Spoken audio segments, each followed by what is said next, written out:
The view from the Enola Gay, Paul Tibbets and the Hiroshima flash. Have you ever heard of a secret so big it could change the world forever? A secret entrusted to just one man. This is the story of that man, Paul Tibbets, and the top secret mission that would etch his name into the annals of history. It all starts with an airplane, but not just any airplane. We're talking about the B-29 Superfortress, the pinnacle of aviation technology in its day. But for this mission, a standard B-29 wouldn't do. The project, codenamed Silverplate, involved radically modifying these giants. Engineers stripped out nearly everything non-essential: armor plating, machine guns, anything that added weight. Why? To make room for a single uniquely shaped and incredibly heavy bomb. The bomb bay doors had to be re-engineered. The release mechanism was a new, complex pneumatic system, and the engines were upgraded for better performance at high altitudes. These weren't just bombers anymore. They were specialized delivery vehicles for a weapon the world had never seen.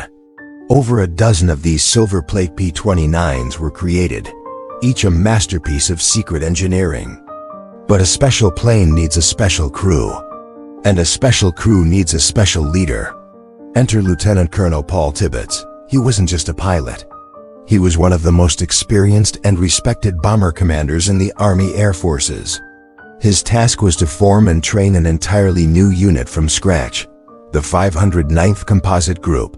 This was the first ever unit created for the sole purpose of deploying nuclear weapons. The word composite was key. It meant it was self-contained, with its own transport planes, its own engineering squadron, and of course, its own squadron of Silverplate B-29s. The training was unlike anything else. The 509th was sent to a remote air base in Wendover, Utah, a place literally in the middle of nowhere. Isolation was the point. Secrecy was absolute. The base was fenced off, and armed guards patrolled the perimeter. Even the families of the men stationed there had no idea what was really going on. Tibbets enforced a strict need-to-know policy.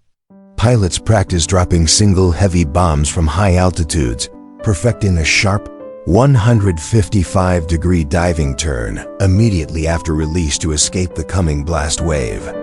Navigators practiced for hours, learning to hit a tiny target from 30,000 feet. Nobody, not even the bombardiers practicing with their mysterious pumpkin-shaped practice bombs, knew the true nature of their cargo. They were told only that they were training for something that would end the war. The pressure was immense, the secrecy suffocating. As the mission drew closer, Tibbets faced a deeply personal decision: what to name the plane that would carry him into history. On the eve of the flight, he made his choice. He asked a painter on the ground crew to paint a name just below the pilot's window.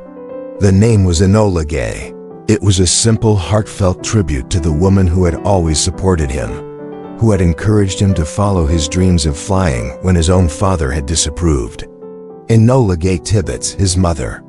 In that moment, the most technologically advanced weapon of war ever created was given a touch of humanity, a connection to home and family, right before it was set to unleash an unimaginable force.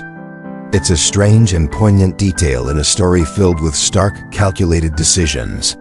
So what did Paul Tibbets actually know about the bomb he was about to drop? This is where the story connects to the larger, even more secret endeavor, the Manhattan Project. Tibbets was one of the very few military men briefed on the project. He met with top scientists, including Norman Ramsey, who explained the physics of a nuclear chain reaction. He didn't have the full physicist's understanding, but he knew enough. He knew he was carrying a weapon that harnessed the power of the atom. He knew its destructive potential was measured not in tons, but in thousands of tons of TNT. He was shown films of the Trinity test in the New Mexico desert, witnessing the terrifying blinding flash and the iconic mushroom cloud. But even Tibbets didn't know everything. The long-term effects of radiation, the full political and ethical fallout, these were things no one could fully grasp at the time. His knowledge was tailored to his role: understand the weapon enough to deliver it effectively and safely for his crew. He was the bridge between the scientists who created the bomb and the target it was meant for. With the mission confirmed, Tibbets had one final, heavy responsibility: selecting the crew for the Enola Gay. This wasn't just about picking the best pilot or the best navigator. This was about handpicking a team that could function flawlessly under a level of pressure that is almost impossible for us to comprehend. He chose men he had trained with, men he trusted implicitly. Tom Farabee, the calm and collected bombardier. Theodore Dutch Van Kirk, the meticulous navigator. And Robert Lewis, his co-pilot, who would famously write in his journal during the flight, "My God, what have we done?" Each man was an expert in his field, chosen for his skill and his psychological fortitude. Tibbets knew that every action, every decision made in that cockpit over Japan would be scrutinized by history. He was not just a commander. He was a curator of a moment in time, and these were the men he chose to share it with. The weight of that command, of choosing the men to fly with him on a mission that would change the world, is a burden few have ever had to bear. From the secret modifications of the silver plate B-29s to the isolated training in the Utah desert, from the personal tribute painted on the plane S-nose to the careful selection of a crew for a history-making flight, the story of Paul Tibbets and the 509th Composite Group is a profound saga of duty secrecy and immense responsibility. It's a reminder that behind the grand sweeping events of history, there are individuals faced with extraordinary choices. What Tibbets and his crew did has been debated ever since, but the story of how they were chosen and prepared for their singular, world-altering task is a crucial piece of our shared past. 12 Hours to Destiny, the flight from Tinian. August 6, 1945, a humid, moonless night on the tiny Pacific island of Tinian. On the runway sits a gleaming silver bomber, the Enola Gay, unlike any other. Its engines roar to life, a sound that cuts through the tropical calm. But it's not the sound that's unusual, it's the weight. The plane is overloaded, nearly 15,000 pounds over its specified limit. The bomb bay holds a single monstrous payload, a device codenamed Little Boy. The pilot, Colonel Paul Tibbets, pushes the throttles forward. The plane groans, protesting under the immense strain. It lumbers down the runway, agonizingly slow. Spectators hold their breath, watching the tires strain, the wings flex. The end of the runway rushes closer and closer. For a heart-stopping moment, it seems the Enola Gay won't make it, that it will plunge into the ocean at the cliff's edge. Then, with just feet to spare, the wheels lift off the coral runway. The plane claws its way into the dark sky, a silver ghost beginning a 12-hour journey into history. Aboard the Enola Gay, the tension is far from over.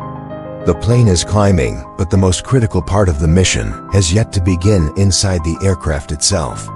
In the cramped bomb bay, Navy Captain William Deke Parsons is about to perform one of the most audacious and dangerous tasks of the entire war. The decision was made at the last minute.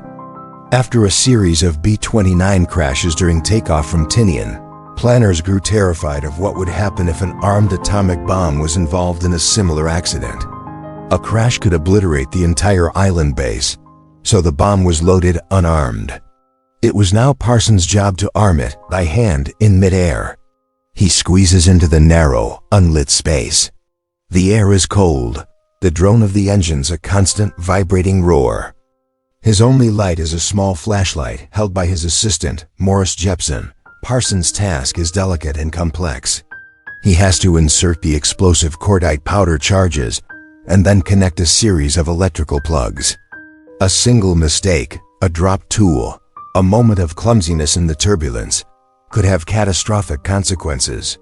For 30 agonizing minutes, he works with the precision of a surgeon. His fingers, numb with cold, carefully handle the components. Each click of a connector, each turn of a screw, is a step closer to creating a weapon of unimaginable power. Finally, the task is done. Parsons emerges from the bomb bay, covered in sweat despite the chill. He gives Tibbets a thumbs up. The bomb is live. Little Boy is ready. With the most technically demanding part of the flight complete, a strange sense of normalcy descends upon the crew of the Enola Gay. They are flying at 30,000 feet, a high-altitude sanctuary above the clouds. The sun begins to rise, painting the horizon with brilliant shades of orange and pink.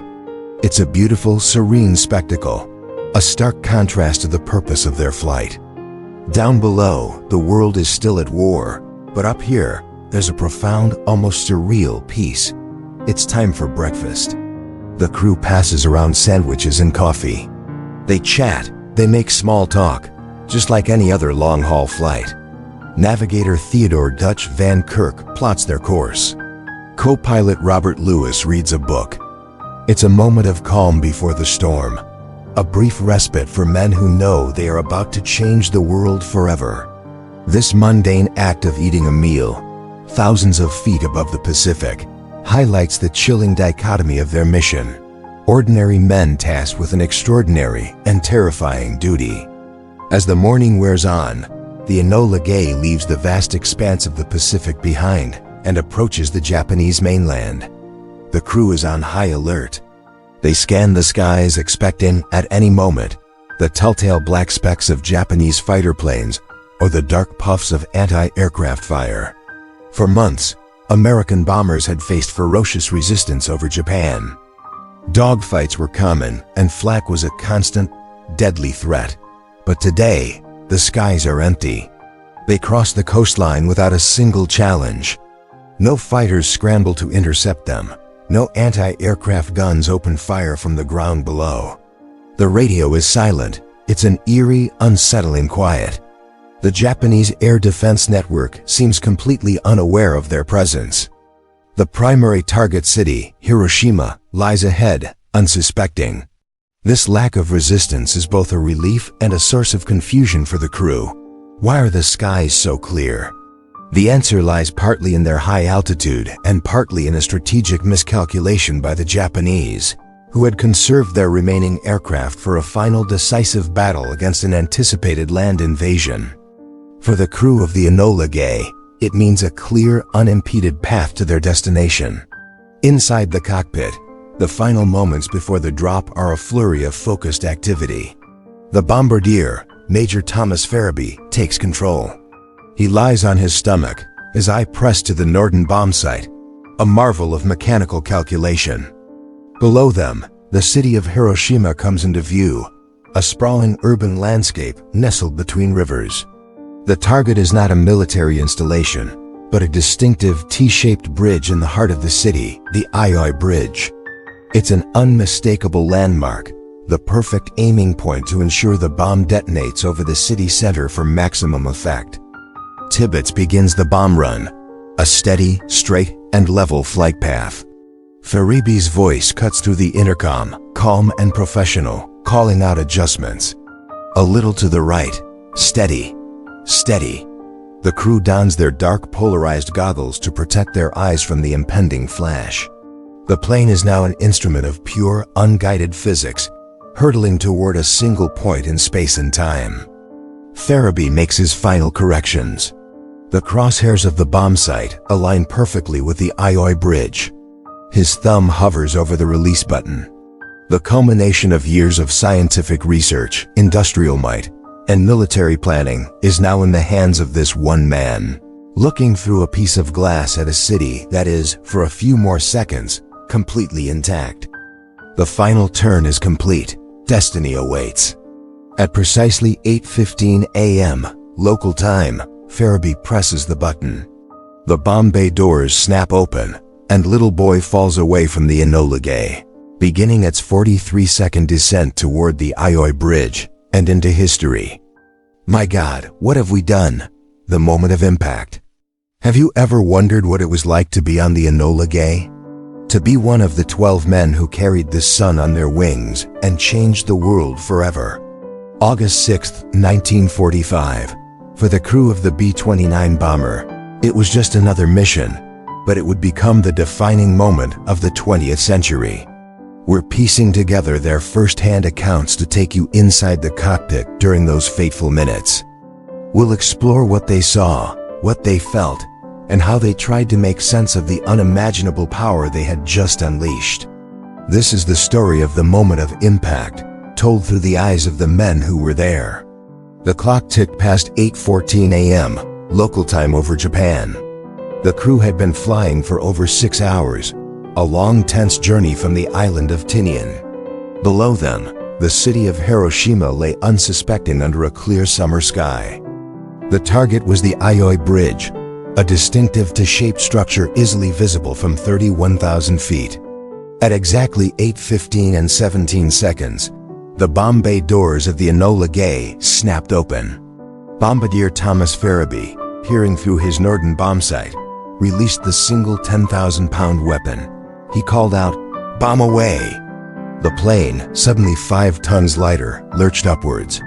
Pilot Paul Tibbets immediately threw the B-29 into a violent 155-degree diving turn to the right, a maneuver they had practiced again and again.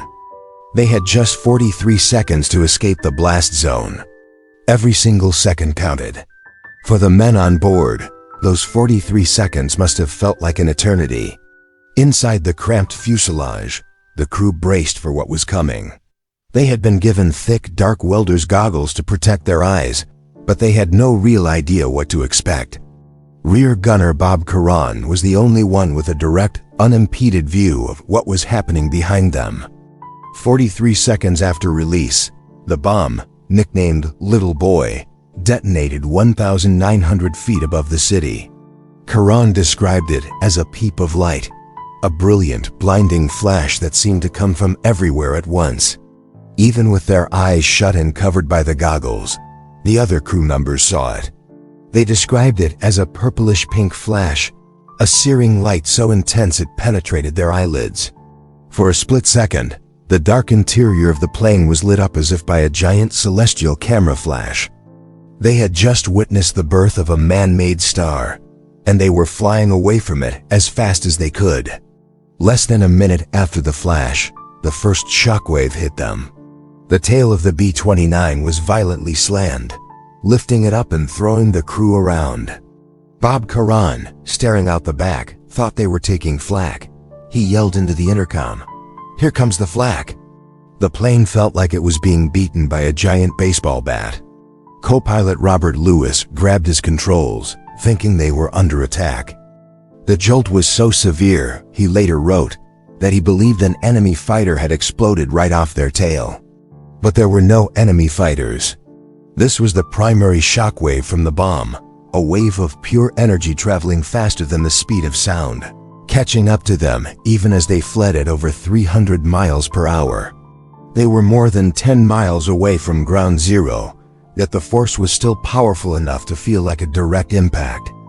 Just as they recovered from the first hit, a second, less severe shockwave arrived, the echo of the first wave bouncing off the ground and back into the sky.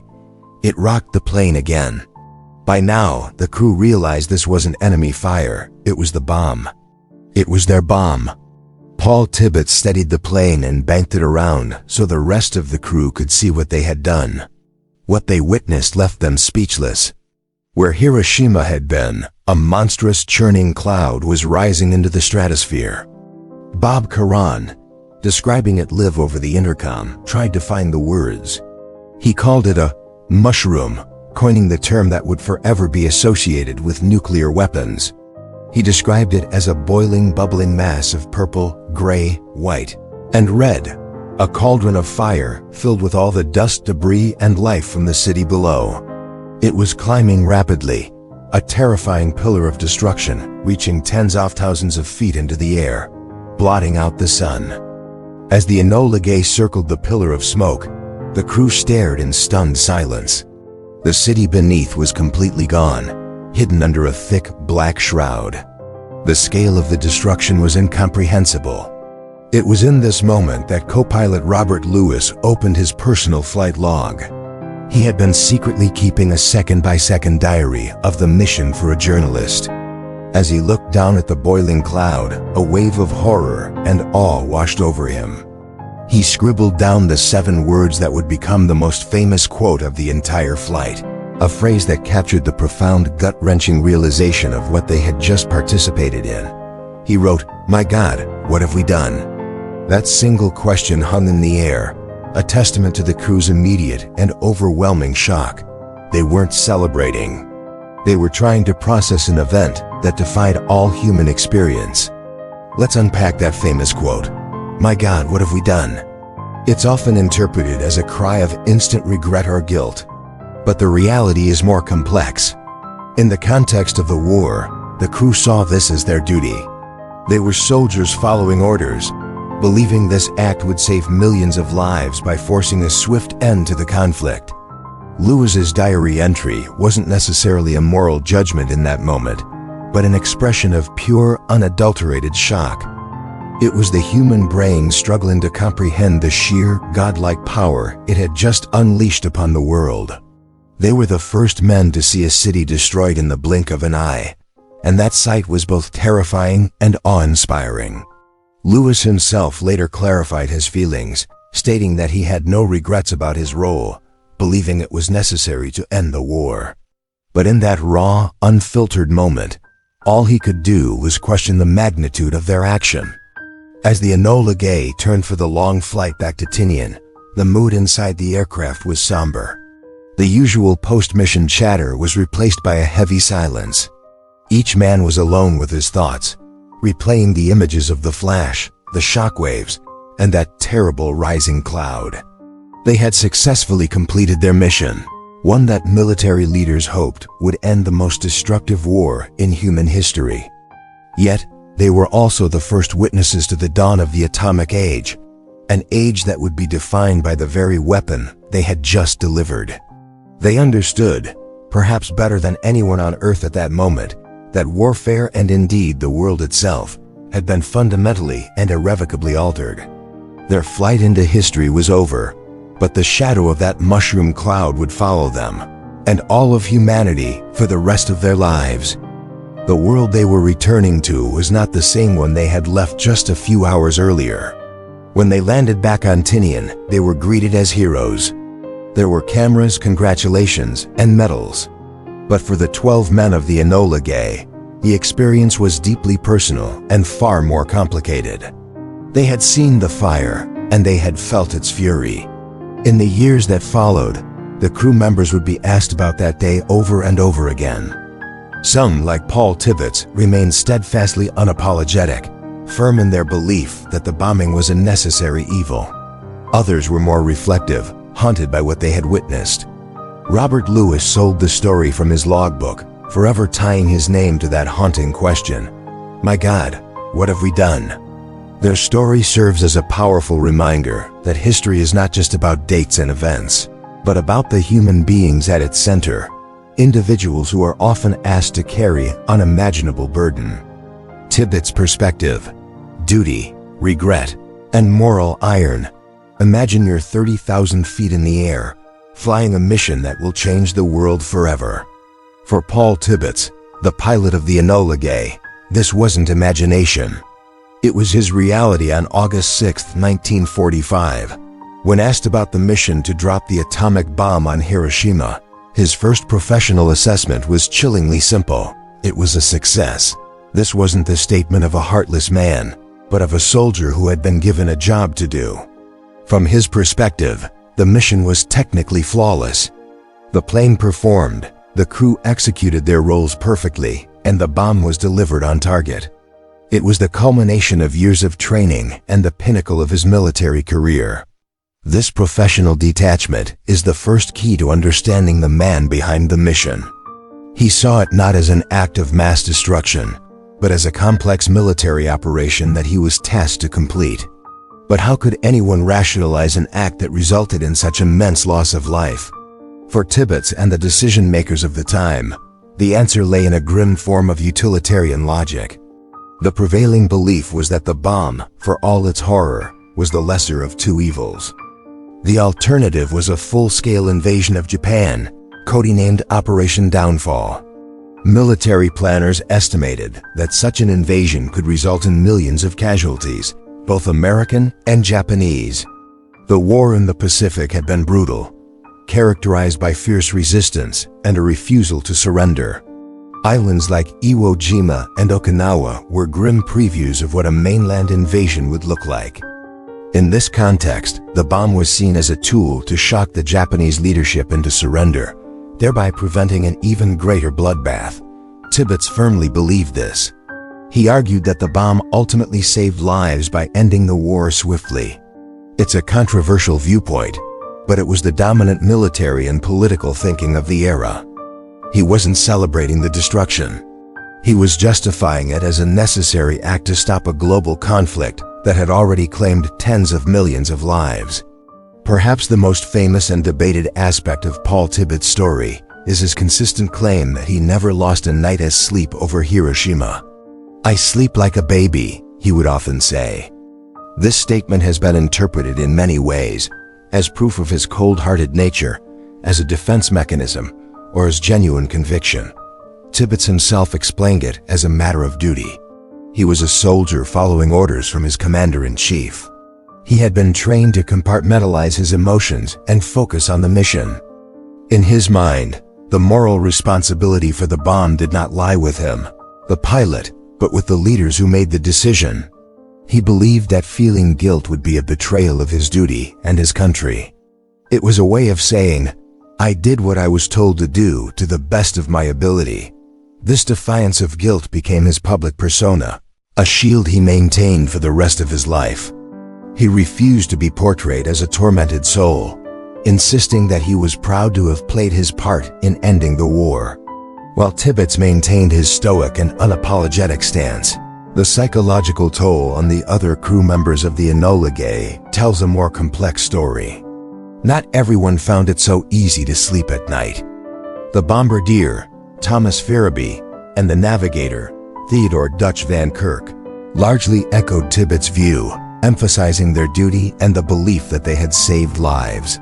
They participated in reunions and spoke publicly about the mission, framing it as a necessary military action. However, others struggled deeply. The co-pilot Robert Lewis wrote in his personal log as the mushroom cloud rose, "My God, what have we done?" In later years, he became involved with the peace movement and even auctioned off his log to fund it. Another crew member, the radar operator Jacob Beezer, was the only man to fly on both atomic missions over Hiroshima and Nagasaki. He spent much of his later life speaking to audiences, explaining the context of the decision but also expressing a deep sense of sobriety and reflection about the power they had unleashed. These varied reactions show that even among the small group of men who shared that unique experience, the journey of coping with its legacy was deeply personal and far from uniform. The crew of the Enola Gay wasn't a monolith.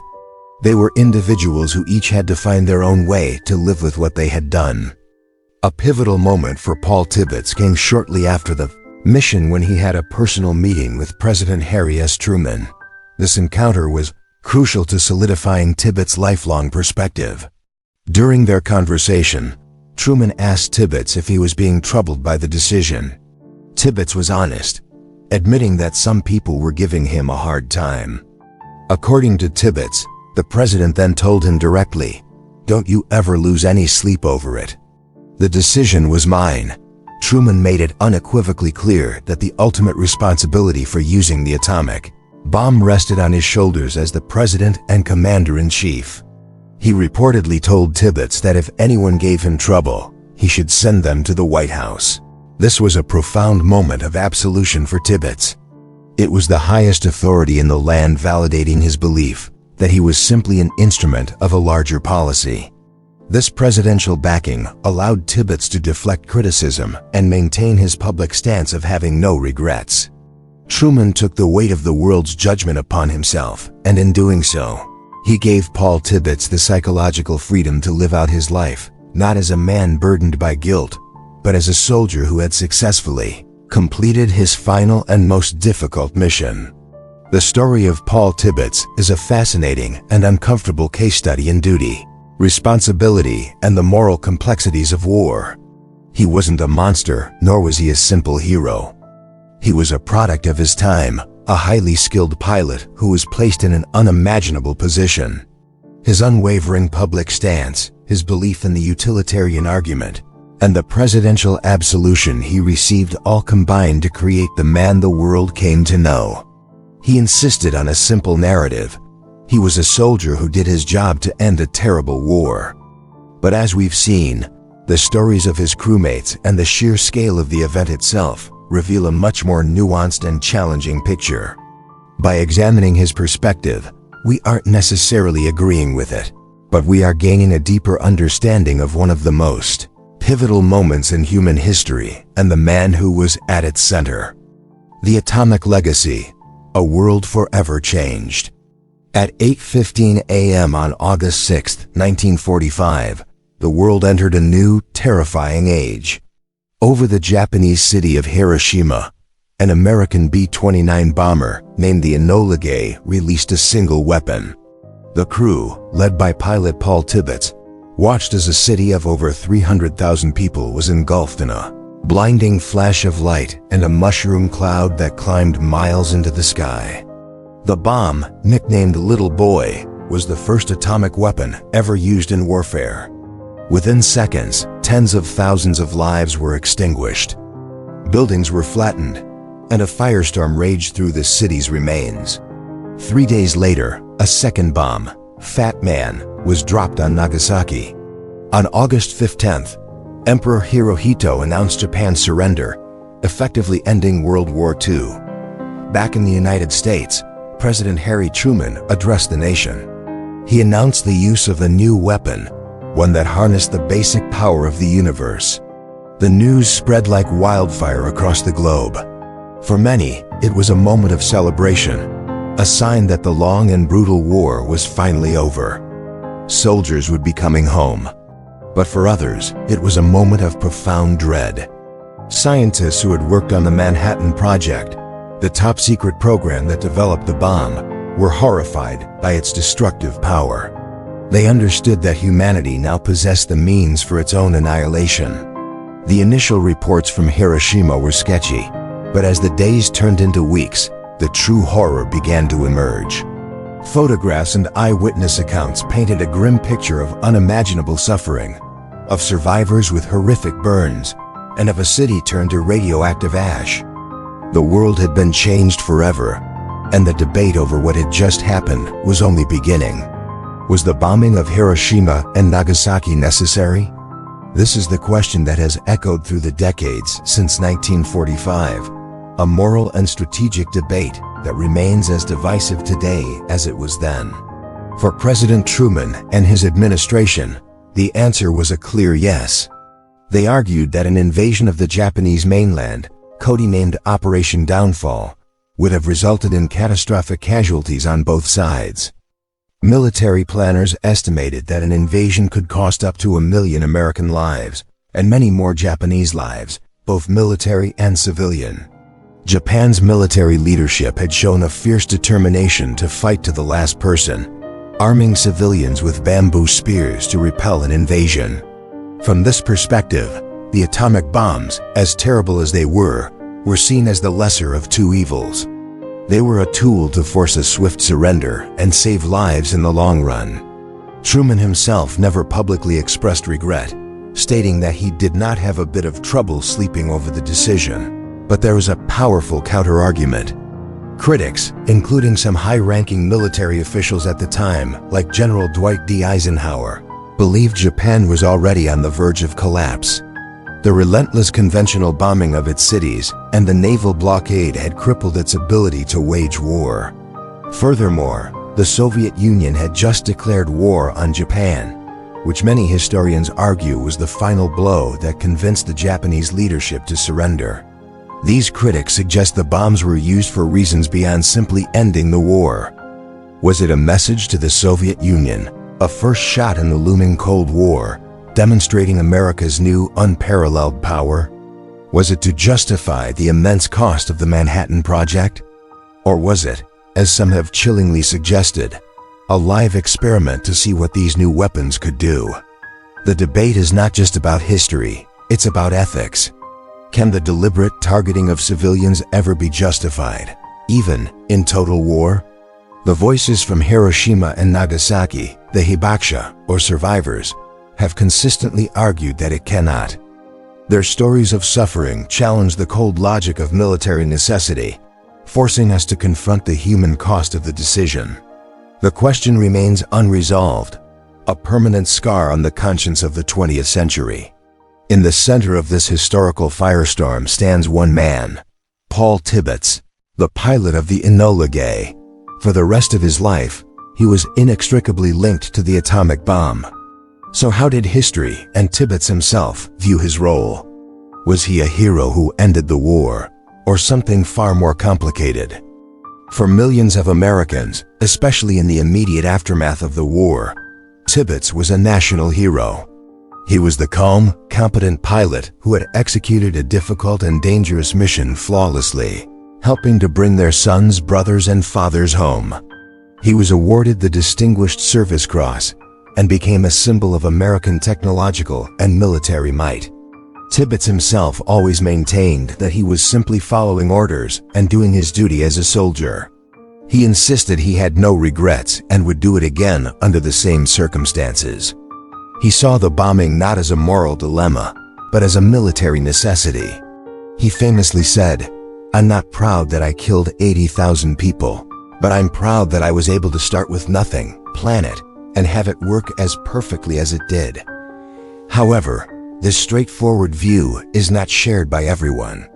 As the world learned more about the long-term effects of radiation and the suffering of the survivors, the perception of Tibbets and his crew began to shift for some. He became a lightning rod for anti-nuclear protests and was often confronted by those who saw him as a mass murderer. An exhibition at the Smithsonian in 1995 that attempted to present a more nuanced view of the bombing, including the Japanese perspective, sparked a massive public outcry, with veterans groups accusing the museum of portraying Tibbets as a villain. The controversy showed just how raw the nerve still was. Tibbets remained defiant in the face of criticism. He believed his mission was a necessary act to end a terrible war, and that history would ultimately judge him fairly.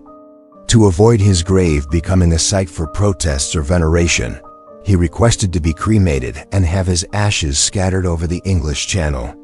Paul Tibbets' story is a powerful reminder that in war, the lines between duty, heroism, and tragedy can be incredibly blurred. The mushroom clouds over Hiroshima and Nagasaki did more than just end World War II.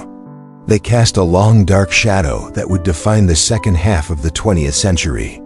August 6, 1945, was day one of the nuclear age, the beginning of the Cold War. The United States had a monopoly on the atomic bomb, but it wouldn't last. The Soviet Union, feeling threatened and outmatched, poured immense resources into developing its own nuclear weapon. In 1949, they succeeded, and the world was suddenly a much more dangerous place. This triggered a frantic arms race. Both the US and the USSR began stockpiling thousands of nuclear warheads, each one many times more powerful than the bombs dropped on Japan. They developed hydrogen bombs, intercontinental ballistic missiles, and nuclear-powered submarines. Humanity had created a doomsday machine. The guiding principle of this terrifying era was mutually assured destruction, or MAD. The logic was simple. If either superpower launched a nuclear attack, the other would retaliate with overwhelming force, ensuring the complete annihilation of both nations. It was a balance of terror that, paradoxically, kept the peace between the two giants, but it was a fragile peace. The world held its breath during moments like the Cuban Missile Crisis in 1962, when the US and the Soviet Union stood eyeball to eyeball on the brink of nuclear war. Schoolchildren practiced duck and cover drills, and families built fallout shelters in their backyards. The fear of nuclear Armageddon seeped into culture, in movies, books, and music. The legacy of August 6th was a world living under constant, low-level anxiety, a world where two men had the power to end civilization with the push of a button. Even after the Cold War ended, the nuclear threat didn't disappear. The club of nuclear-armed nations has expanded, and the fear of these weapons falling into the wrong hands remains a primary global security concern. The shadow of Hiroshima is long, and we are all still living under it. In the final years of his life, Paul Tibbets gave several interviews, offering his last reflections on the mission that defined him. He passed away in 2007 at the age of 92, and to the very end, his stance remained unchanged. He was clear, direct, and unapologetic. He consistently framed his actions within the context of the war. "You've gotta take stock and think of the people who were killed in the war," he would say, reminding interviewers of the brutality of events like Pearl Harbor, the Bataan Death March, and the fighting on Okinawa. For him, the atomic bomb was a weapon, and in a total war, you use the weapons you have to win.